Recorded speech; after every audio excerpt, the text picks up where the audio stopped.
بسم اللہ الرحمن الرحیم، بسم اللہ الفتاح العلیم، السلام علیکم ورحمۃ اللہ وبرکاتہ۔ ڈی واچر ڈی سبسکرائبر، امید کرتا ہوں اور دل سے دعا کرتا ہوں کہ آپ سب لوگ ایمان اور صحت کی بہترین حالت پہ ہوں گے۔ میں ہوں motivational speaker, leadership business coach, master trainer, language trainer, professor M Raza. آج کی ویڈیو میں ہمارا ٹاپک ہے جی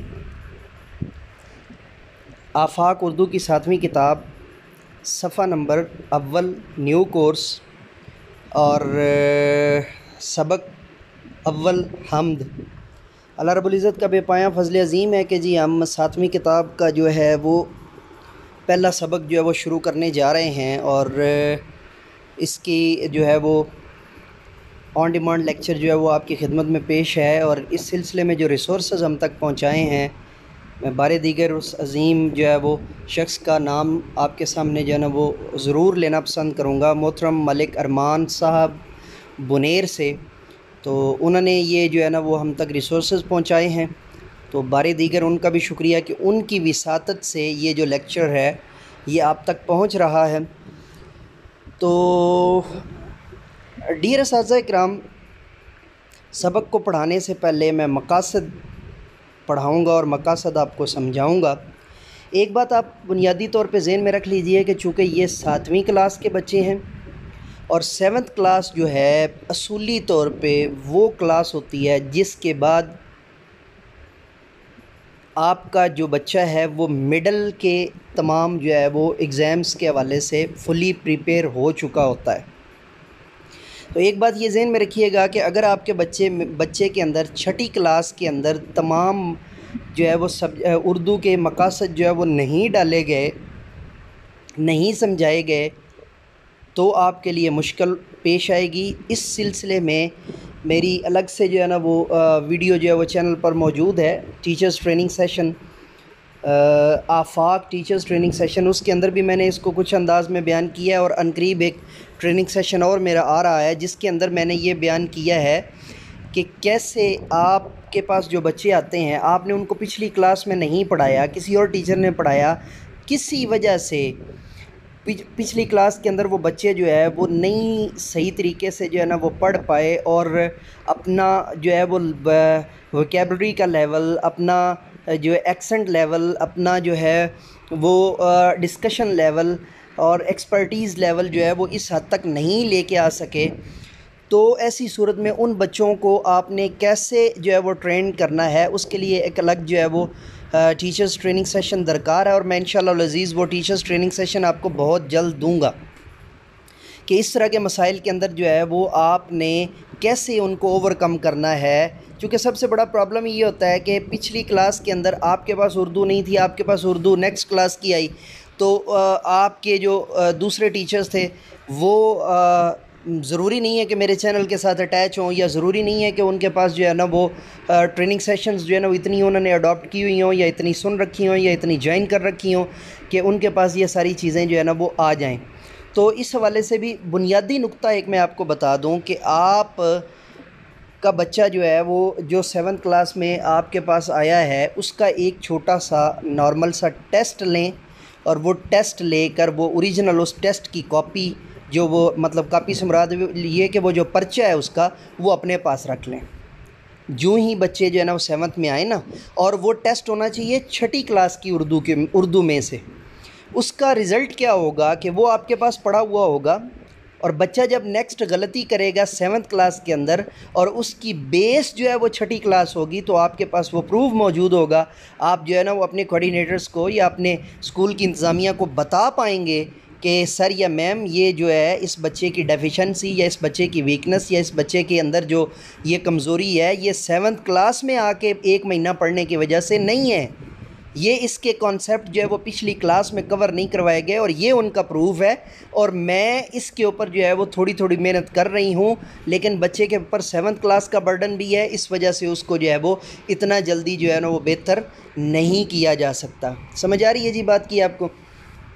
تو چلیے اب مقاصد پڑھتے ہیں جی۔ اس نظم کو پڑھنے کے بعد طلباء و طالبات اس قابل ہو جائیں گے کہ وہ اللہ تعالیٰ کی مختلف صفات کے بارے میں جان سکیں، سن کر معلومات اخذ کر سکیں، اور ان کے جواب کے لیے خود کو ذہنی طور پر تیار کر سکیں۔ معلومات کو بیان کرتے ہوئے اپنے رد عمل کو بھی شامل گفتگو کر سکیں، عبارت کو روانی، زیر و بم زیرو بم کا مطلب یہ ہوتا ہے کہ جی الفاظ کے اتار چڑھاؤ لہجے، شدت اور رفتار کے ساتھ مسلسل پڑھ سکیں، نظم پڑھ کر سوالات کا مفصل جواب لکھ سکیں، اسماء کی تذکیر و تانیث، تذکیر کا لفظ مذکر سے نکلا ہے، تانیث کا لفظ مؤنث سے نکلا ہے، تو اب آپ کو سمجھ آ گئی ہوگی کہ مذکر و مؤنث کی بات کی جا رہی ہے، لیکن اس کو یہاں پہ تذکیر و تانیث کیوں کہا گیا ہے؟ اس سوال کا جواب سن لیجئے کہ جب بھی آپ اس کو کسی ٹائٹل کا نام دیں گے نا، مثال کے طور پہ مذکر اور مؤنث کو جب آپ کسی قواعد و انشاء کے اعتبار سے، گرامر کے اعتبار سے ایک ٹائٹل دیں گے تو جو ٹائٹل بنے گا وہ تذکیر و تانیث بنے گا، ٹھیک ہے جی۔ اسکول یا علاقے کی لائبریری وغیرہ میں جا کر کتب کا مطالعہ کر سکیں اور معلومات اخذ کر سکیں۔ اہم الفاظ کی طرف جانے سے پہلے میں پڑھنے سے پہلے جو ہے وہ پڑھانا چاہوں گا اور سمجھانا چاہوں گا آپ کو، اپنے ارد گرد دیکھ کر بتائیں کہ اللہ تعالیٰ نے ہم پر کون کون سے احسانات کیے ہیں، اور اللہ تعالیٰ کے چند صفاتی نام اور ان کے معنی بتائیں۔ اصولی طور پہ تو میں یہ ریکویسٹ کروں گا کہ پڑھنے سے پہلے والی جو چیز ہے اس کو آپ خاص طور پہ نا اپنے جو ہے خاص طور پہ اس کو آپ کیجئے لیکچرنگ سٹوری کے طور پہ کریں۔ جب آپ آغاز کرنے لگیں تو آپ کہیں نہایت پیارے بچوں یہ بتاؤ کہ آپ کو اپنے ارد گرد اللہ تعالیٰ کی کون کون سے جو ہے نا وہ احسانات نظر آتے ہیں، تو آپ کو ڈفرینٹ قسم کے بچوں کی آراء ملیں گی، تو وہاں سے بھی آپ کو پتہ چل جائے گا کہ بچے کتنا جو ہے وہ ان کے پاس پرائر نالج کتنا ہے، پچھلی کلاس کا نالج کتنا ہے، اور دوسرے نمبر پہ آپ کو یہ بھی پتہ چل جائے گا کون سا بچہ جو ہے وہ مکمل طور پر آپ کو ساتھ دے رہا ہے اور کون سا بچہ جو ہے نا مکمل طور پر آپ کا ساتھ نہیں دے رہا۔ یہ بات بڑی غور طلب ہے کہ کلاس کے اندر جو ہے وہ جب بچہ آپ کا مکمل طور پہ ساتھ نہیں دے رہا تو آپ کو نہیں پتہ چلتا، آپ نہیں اس کو جو ہے وہ گائیڈ کر سکتے، نہیں اس کو سمجھ سکتے کہ وہ بچہ جو ہے وہ فتین ہے، وہ ذہین ہے، وہ غبی ہے، وہ جو ہے وہ معذور ہے، وہ بیمار ہے، ذہنی بیمار ہے، یا جو ہے نا وہ سپر جینیس ہے، ایول جینیس ہے۔ مطلب یہ ساری کی ساری چیزیں جب تک وہ بچہ جو ہے وہ، اور پھر یہ بھی جو ہے وہ اپنے ذہن میں رکھا کریں، فنگر ٹپس پہ رکھا کریں کہ 25 بچوں میں، بلکہ بدقسمتی سے ہمارے ہاں جو ہے نا وہ گورنمنٹ جو ہے وہ سکولز کی طرح پرائیویٹ سکولز کے اندر بھی اب جو کلاس کے اندر تعداد کی ریشو ہوتی ہے وہ تو 50+ بھی چلی جاتی ہے، تو وہ آپ کو فنگر ٹپس پہ دھیان کرنا ہوتا ہے کہ کون سا بچہ جو ہے اس نے 3-4 دن کی کلاس کے باوجود کسی قسم کا ساتھ نہیں دیا کلاس کے اندر، تو پھر دیکھیں وہ شائنیس کا شکار ہے تو وہ بھی دور کریں، وہ کسی اس کو مطلب آپ نے ہر بچے کو فنگر ٹپس کے اوپر، اور اگر زیادہ ایشو ہو تو اس کو اپنی ڈائری کے اندر نوٹ کر لیا کریں۔ ڈائری لکھنے کا طریقہ میں آپ کو الگ سے جو ہے وہ بتاؤں گا، یہ چونکہ ان دنوں چینل کے اوپر جو کلاس وائز جو لیکچرز کی جو ہے نا وہ بھرمار پڑی ہوئی ہے، وہ جو ہے ریکویسٹ کی اور آن ڈیمانڈ ویڈیوز کی تقریباً جو ہے وہ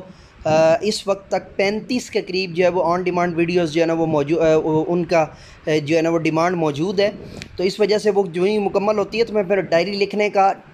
بطور ٹیچر ڈائری لکھنے کا آپ کو ایک الگ طریقہ بتاؤں گا کہ اس کے اندر آپ کی جو ہے نا وہ کیا کیا چیزیں ہونی چاہیے، ٹھیک ہے جی۔ تو اہم الفاظ کو پڑھتے ہیں جی۔ فلک آسمان کو کہتے ہیں، نظارے جو ہے نا مناظر کو کہتے ہیں، شبنم جو ہے وہ صبح کے جو ہوا کی وجہ سے جو پانی کے قطرے جو ہمیں ملتے ہوتے ہیں مختلف جو ہے وہ باغوں کے اندر، پھولوں کے اندر، وہ، اور پنجابی میں یہ ککر ہوتا ہے جی، کورا بھی اس کو کہتے ہوتے ہیں شبنم کو، دشت کہتے ہیں زمین کو، خالق کہتے ہیں پالنے والے کو، ذرہ کہتے ہیں اکائی کو۔ اکائی سے مراد مطلب جو ہے نا ایک سنگل پیس جو ہوتا ہے نا۔ تو چلیے اب ہم جو ہے وہ حمد کو پڑھتے ہیں۔ خدائی کے مالک، دو عالم کے مولا، تیری ذات عالی، تیری شان یکتا، تیرا ذکر بالا، تیرا حسن اعلیٰ، صفت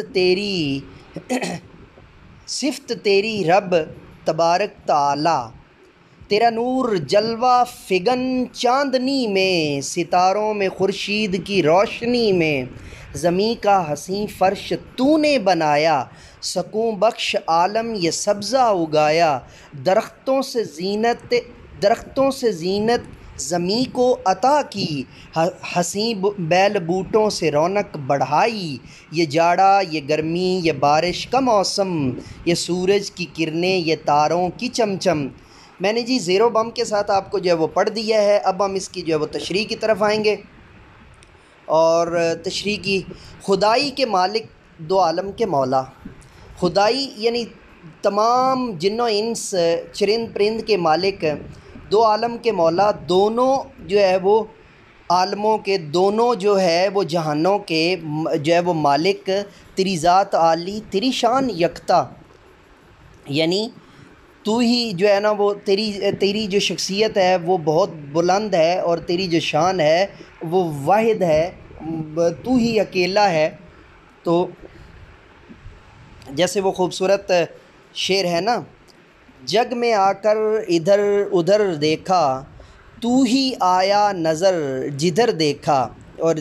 اس میں غلط لام بھی جدھر جدھر بھی آیا ہوا ہے کہ جی جدھر جدھر دیکھا. تو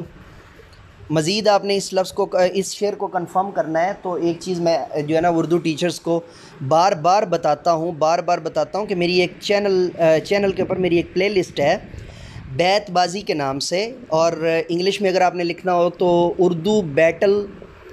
اردو ورسز بیٹل، ٹھیک ہے، اردو ورسز بیٹل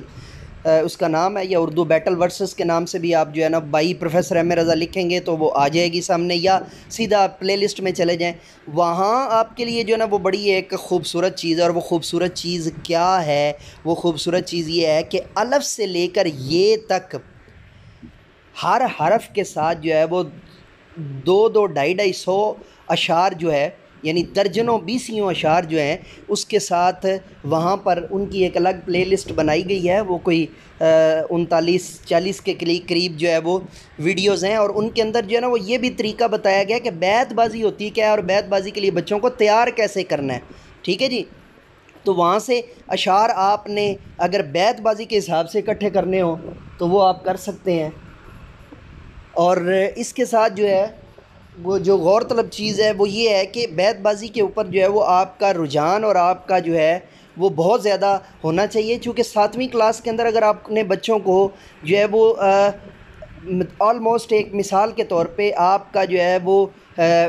چلا ہے جی ساری چھٹیاں وغیرہ نکال کے اگر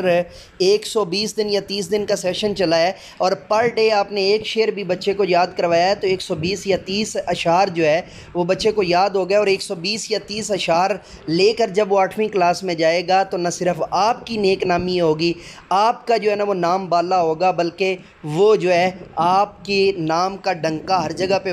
جپے گا. اور جوں اس کی سنے شعوری بڑھے گی، جوں اس کا جو ہے وہ شعور بڑھے گا، بیداری شعور ہوگی، اور جوں اس کا جو ہے نا وہ عقل کا لیول بڑھے گا، وہ آپ کو ہر جگہ پہ آئیڈیالائز کرے گا. یہ میں آپ کو جو ہے وہ اپنی آپ بیتی بتا رہا ہوں کہ بچے آپ کو جو ہے نا مطلب ہے کہ وہ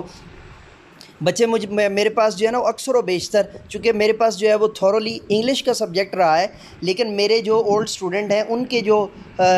چھوٹے بھائی یا بہنیں ہوتی ہیں تو وہ اسپیشلی باقی کتابیں دے کر بھی بھیج دیتے ہیں کہ آپ نے فلاں سبجیکٹ کے ریلیٹڈ بھی اگر انفارمیشن لینی ہے تو سر کے پاس چلے جانا ہے. اس کی بنیادی وجہ کیا ہوتی ہے کہ ان کو جو گائیڈ کیا ہوا ہوتا ہے وہ ہر جگہ پہ پھر آپ کی اور سب اساتذہ کی جو ہے نا وہ نیک نامی اور اسکول کی بھی نیک نامی کا سبب اور باعث بنتا ہے. ٹھیک ہے جی.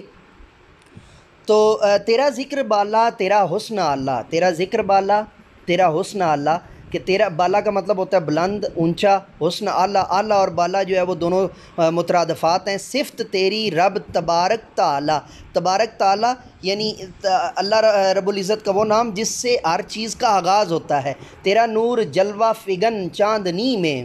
یعنی تیرا نور جو ہے وہ جلوہ فگن ہے چاندنی میں، ستاروں میں خورشید کی روشنی میں، ستاروں میں خورشید کی روشنی میں، زمیں کا حسین فرش تو نے بنایا.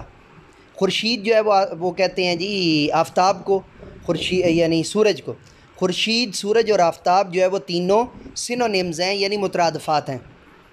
زمیں کا حسین فرش تو نے بنایا، سکون بخش عالم یہ سبزہ اگایا. اور یہ اتنا خوبصورت جو سبزہ ہے یہ بھی تو نے اگایا ہے. درختوں سے زینت زمیں کو عطا کی، زینت کہتے ہیں جی خوبصورتی، اور حسین بیل بوٹوں سے رونق بڑھائی. اور بیل بوٹوں سے مطلب جو ہے وہ اللہ نے زمین کی رونق بڑھائی. یہ جاڑا یہ گرمی، یہ بارش کا موسم، جڑا سردی کو کہتے ہیں جی، یہ سردی، یہ گرمی، یہ بارش کا موسم، یہ سورج کی کرنیں، یہ تاروں کی چمچم،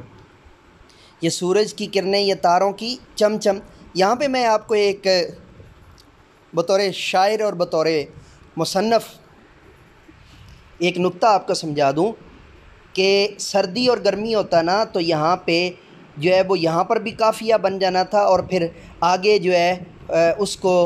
ہم قافیہ یعنی موسم اور چمچم کو اکٹھا کرنا تھوڑا سا جو ہے نا وہ عیب کی طرف جا رہا تھا، اتنا بھی نہیں، لیکن یہ کہ اور دوسری جو وجہ ہے چونکہ یہ پرانے شاعر ہیں تو انہوں نے جاڑا جو ہے وہ شعراء کا جو ہے نا وہ ایک خاص لفظ ہوتا تھا، یعنی شعراء یہ کرتے ہوتے تھے کہ روٹین سے ہٹ کے بھی الفاظ کا استعمال کرنا، تو اس وجہ سے بھی یہاں پہ جاڑا کا لفظ استعمال کیا گیا ہے۔ تو آج کے دور کے حساب سے اگر آپ سردی اور گرمی بھی کر دیں گے تو وزن نہیں ٹوٹے گا، یہ میں آپ کو بات بتانا چاہ رہا تھا۔ یہ سردی، یہ گرمی، تو جو اس کے اندر جو ہے نا آلریڈی آگے پھر یہ سورج کی کرنیں، یہ تاروں کی چمچم، ٹھیک ہے جی۔ تو پڑھنے کے دوران میں جو چیز ہے وہ آپ کو میں بتا دوں، سیدھی راہ پر چلنے کا کیا مطلب ہے اپنی رائے دیں۔ صراط مستقیم کی بات یہاں پر کی گئی ہے، ٹھیک ہے، سورہ فاتحہ کے اندر بھی جو ہے نا اہدنا الصراط المستقیم جو ہے، تو اس کو آپ تھوڑا سا ان کو بتا دیں، زیادہ آگے ڈیٹیل میں جانے کی ضرورت نہیں ہے۔ اس کی وجہ یہ ہے کہ پھر بچے سمجھنے لگ جائیں گے کہ شاید یہ اسلامیت کا لیکچر ہو رہا ہے، ٹھیک ہے۔ تو انسانوں کے ساتھ ساتھ حمد میں اور کون سی مخلوقات کا ذکر کیا گیا ہے، ان کے بارے میں چند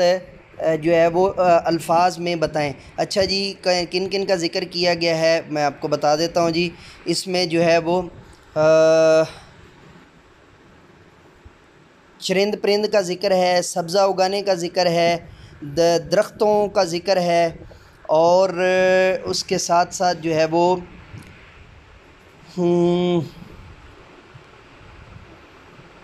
آگے پھر مزید جب اس کا اگلا حصہ پڑھیں گے تو اس میں ہمیں مزید جو ہے نا وہ گائیڈنس ہو جائے گی کہ اچھا جی برائے اساتذہ پڑھ لیتے ہیں جلدی سے۔ نظم پڑھنے سے پہلے کے سوالات بچوں سے پوچھیں، میں آپ کو پہلے بتا چکا ہوں۔ نظم پڑھاتے ہوئے پڑھنے کے دوران میں کے تحت دیے ہوئے سوالات کے ذریعے سے نظم سے متعلق بچوں کے فہم کا جائزہ لیں۔ حمد کو درست تلفظ سے پڑھنے میں بچوں کی مدد اور رہنمائی فرمائیں۔ مشکل الفاظ کے معنی سے آگاہ کریں۔ اشعار کا مفہوم بتائیں۔ وہ میں آپ کو بتا چکا ہوں، مفہوم کا لفظ فہم سے نکلا ہے، تو میں جلدی سے آپ کو مشکل الفاظ کے میننگ جو ہے وہ بتا دیتا ہوں۔ خدائی یعنی جو ہے وہ مخلوق، اور مولا مالک ہونا، اور یکتا واحد ہونا، عالی بلند مرتبہ ہونا، بالا ہونا بھی کہہ سکتے ہیں، اور تبارک تعالی یعنی برکت دینے والی ذات جس سے آپ جو ہے وہ شروع کرتے ہیں، اور ہر کام کے آغاز کے لیے جس ذات کو آپ چنتے ہیں۔ تو جلوہ فگن، جلوہ نما، جلوہ موجود ہونا، چھپا ہوا ہونا، خورشید، چاندنی، چاند کی جو چاندنی ہوتی ہے، چاند کی جو روشنی ہوتی ہے، خورشید، آفتاب یعنی سورج، اور زمین کا حسین فرش ہو گیا، اور زینت خوبصورتی، اور اس کے بعد جاڑا میں آپ کو بتا چکا ہوں، سردی، کرن کی جمع ہوگی، چمچم یعنی بڑے ہی خوش اسلوبی کے ساتھ۔ تو ویسے چمچم جو ہے وہ ہمارے ہاں ایک کھانے کی چیز بھی ہوتی ہے، تو یہاں پہ مراد جو ہے وہ تاروں کی لو یعنی تاروں کا ٹمٹمانا تاروں کا جو ہے وہ یہاں پہ مراد ہے جی۔ تو D watcher, D subscriber, D teachers, یہ تھا ہمارا آج کا جو ہے وہ آن ڈیمانڈ لیکچر۔ نئے آن ڈیمانڈ لیکچر کے ساتھ دوبارہ آپ کی خدمت میں حاضر ہوں گے، تب تک کے لیے اجازت دیجیے، میرے ساتھ مل کر کہیے، انسانیت کی بہتری کے لیے ایک قدم اور۔